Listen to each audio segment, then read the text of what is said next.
जळगाव शहरातील मीनाताई ठाकरे कॉम्प्लेक्सजवळ जुन्या वादातून दुचाकीवर आलेल्या 2 जणांनी एका तरुणावर कमरेखाली गोळीबार करून गंभीर जखमी केल्याची घटना गुरुवारी 24 एप्रिल रोजी रात्री 10 वाजता घडली आहे। महेंद्र उर्फ दादू समाधान सपकाळे हा तरुण जळगाव शहरातील मीनाताई ठाकरे कॉम्प्लेक्स येथे बसलेला होता। त्यावेळी दुचाकीवर विशाल कोडी नामक व्यक्ती हा त्याच्या साथीदारासोबत दुचाकीने आला होता। दरम्यान काही दिवसांपूर्वी झालेल्या वादातून विशाल कोडी यांनी दादू उर्फ महेंद्र सपकाळे याच्यावर गोळी झाडली। यामध्ये त्याच्या कमरेखाली गंभीर दुखापत झाली आहे। ही घटना घडल्यानंतर दोन्ही मारेकरी घटनास्थळाहून पसार झाले।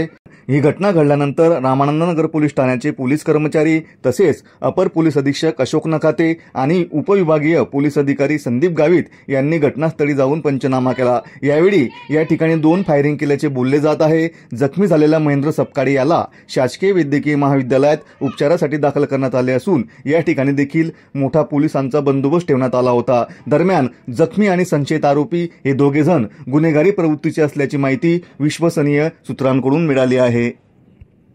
नेमका काय प्रकार आहे?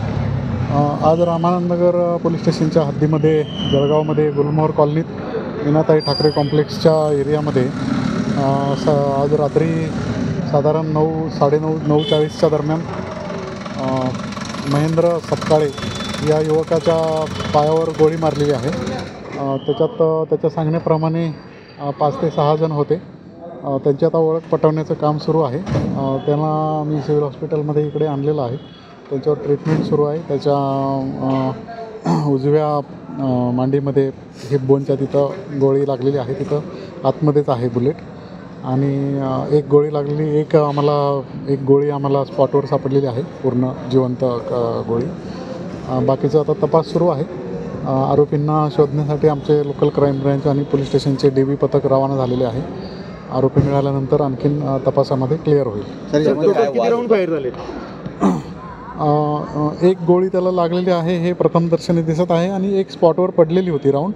त्यामुळं सध्या तरी 2 राऊंडचं आमचं कन्फर्मेशन आहे।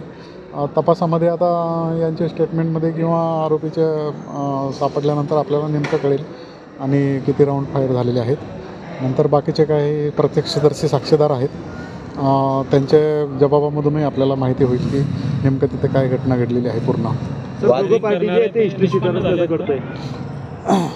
त्यांचे गुन्हेगारी रेकॉर्ड आहे, जखमीचे पण आहे आणि आरोपींचे पण आहे। त्यांच्यावर प्रतिबंधक कारवाई पण केलेली होती। मागचे काही दिवसापूर्वी त्यांच्यात काही कारणावरून वाद झालेला होता। त्याच्यानंतर परस्पराच्या विरुद्ध पोलीस स्टेशनला गुन्हे दाखल आहेत। दोघांच्या पण विरुद्ध प्रतिबंधात्मक कारवाई केलेली होती, परंतु आता पुन्हा हा प्रकार घडलेला आहे। त्याच्यानंतर आता पुन्हा कारवाई आम्ही करत आहोत। गँगवरचा काय प्रकार नाही, वैयक्तिक वाद आहेत त्यांचे 2 व्यक्तीमधले, त्याच्यातून हा प्रकार झालेला आहे। सर, याच्यामध्ये कोणाला आरोपी वगैरे अटक केलेले आहे? आपली टीम आता शोधत आहेत आरोपींना, मिळाले की त्यांना अटक करणार। नाव निष्पन्न झाले? नाव अजून निष्पन्न झाले नाहीत, त्यांच्या चौकशीमध्ये नावं निष्पन्न होतील।